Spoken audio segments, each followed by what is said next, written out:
আসসালামু আলাইকুম গাইস। এখন রাতে ভিডিও বানাতে আসলাম। এখন রাতের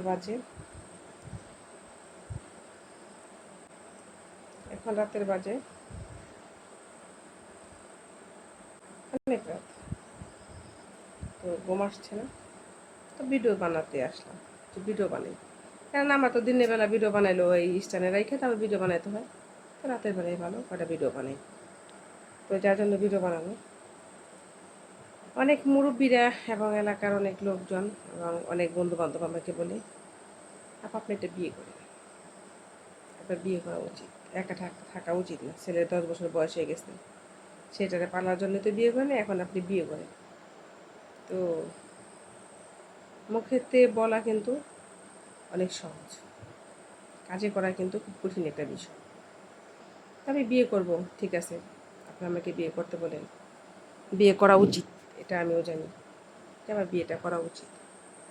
তো আমি যে বিয়ে করব, বিয়ে করার জন্য আমার একটা সুস্থ ভদ্র মস্তিষ্কের ঠান্ডা মেজাজের একটা মানুষের প্রয়োজন।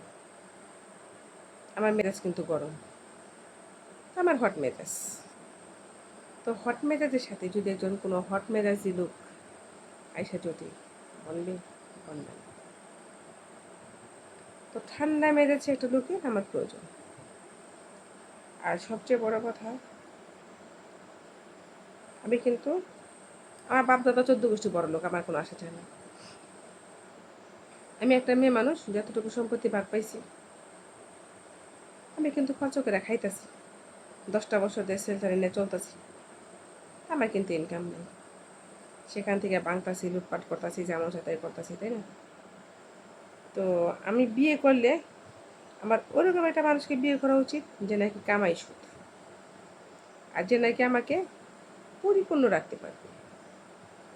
তো বিয়ে করেন বলাটা খুব কঠিন। অনেকে আবার বইলা ফেলায় সরাসরি মুখের উপরে যে যৌবনের হিসাব দিতে হবে। যৌবনের হিসাব আমি কেন দিব?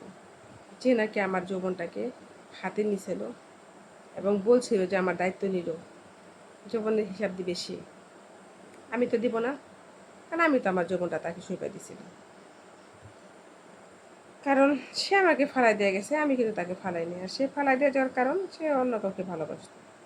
তো সে টাকা লোভে আমাকে বিয়ে করছে, সেটা কিন্তু তার গুণা, তার পাপ, আমার না। আর ভালো না বেশি সেটা মেয়েকে বিয়ে করাটাও কিন্তু পাপ এই ধরনের। কার যার সাথে আমি সংসার করব না, তাকে বিয়ে করব, সেটা তো পাপই, তাই না? তো আমি মনে করি সে পাপ করছে, কিন্তু সাজা সে পায় নাই। তো আশা করি সে সাজা পাবে আল্লাহর কাছে, ইনশাল্লাহ। তো এখানে আমার কোনো দায় নেই। আমি বিয়ে করব যদি সেরকম একটা মানুষ পাই, ঠান্ডা মেজাজের, ঠান্ডা মস্তিষ্কের। অনেকে বলে আপনাকে বিয়ে করব, তো যে লোকের বউ আছে আমি তাকে বিয়ে করে কি মরবো? আমি শান্তিতে আছি, আমার যন্ত্রণা পাওয়ার মতো শখ নাই, আমার এত সাহস নাই। ঠিক আছে, আমি যদি বিয়ে করি, যার বউ নয় তাকে বিয়ে করবো, এবং যে সারা জীবন আমাকে নিয়ে থাকবে আমি তাকে বিয়ে করবো। আর যদি না করি তাহলে সারাটা জীবন এভাবেই থাকবো, একদিন মাটির তলে চলে যাবো। আসসালামু আলাইকুম।